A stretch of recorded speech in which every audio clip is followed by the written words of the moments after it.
In today's video, we will be demonstrating how dielectric footwear can be an effective form of protection to safely guard against some of the electrical hazards that may be present at a worksite. As you have learned throughout the TPG curriculum, step potential is a common hazard that can occur when working near a transmission line. During storm events, it may be especially difficult to recognize step potential because it can exist in many forms. Let's go to a scenario where this hazard would likely exist. It is a stormy day, and a patrolman receives a call from a dispatcher, notifying them that a transmission line in their area recently tripped to lockout. After the patrolman reviews the relay records to identify the area where the damage may be, he begins driving towards the area of suspected damage. The patrolman has arrived at the area of suspected damage and is driving down the right-of-way to investigate further. This is when the patrolman notices the insulators are being pulled and appear to be under tension. This would indicate that a fallen object may be on the transmission line or that there is some structural damage. As the patrolman continues driving and conducting his investigation, he comes across debris and is forced to stop.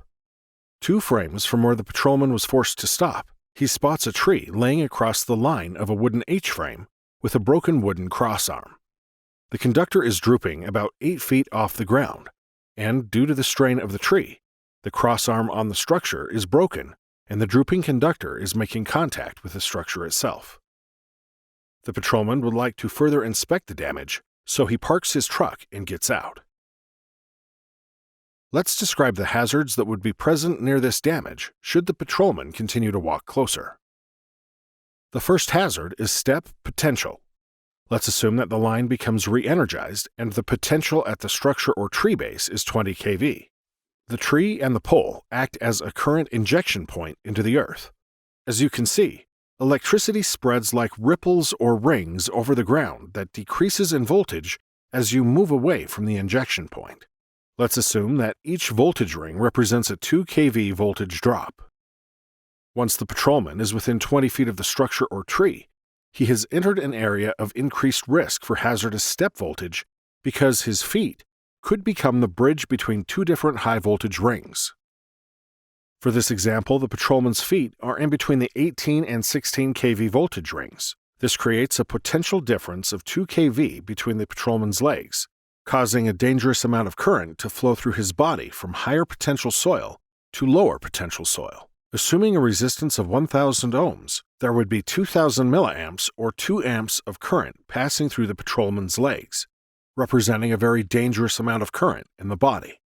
If the patrolman were to fall down, the span of his body could contact 2 touch points even further apart than his feet.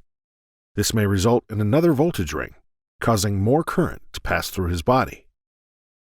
The second hazard would be touch potential. If the patrolman were to make contact with the tree or structure, if the line were to become re-energized. This would be even more dangerous because current would pass through his heart and cause a potential ventricular fibrillation. This hazard is easily preventable by avoiding contact with these objects until the line is properly grounded or additional protective insulating equipment is used. Now, let's discuss how the patrolman can safely inspect the damage in order to protect himself from step potential. He would put on approved dielectric footwear prior to investigating within 20 feet of the damage. As you can see, regardless of where he is standing, if the line were to become re-energized while the patrolman has on dielectric boots, he is insulated from the voltage present in the earth and is protected from a step potential hazard. Scenarios such as these demonstrate how dielectric footwear can protect against hazardous step voltages.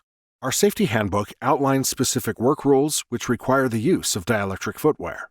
However, the use of dielectric footwear is not only limited to the scenarios depicted in this video or the handbook. Maintaining vigilance during your work allows you to identify hazards unique to the situation.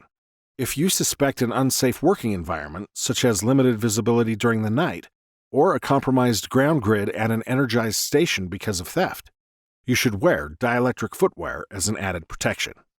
This concludes our demonstration of dielectric footwear during patrol work. The information covered in this video can be found in Section 7 of the Transmission Safety Handbook.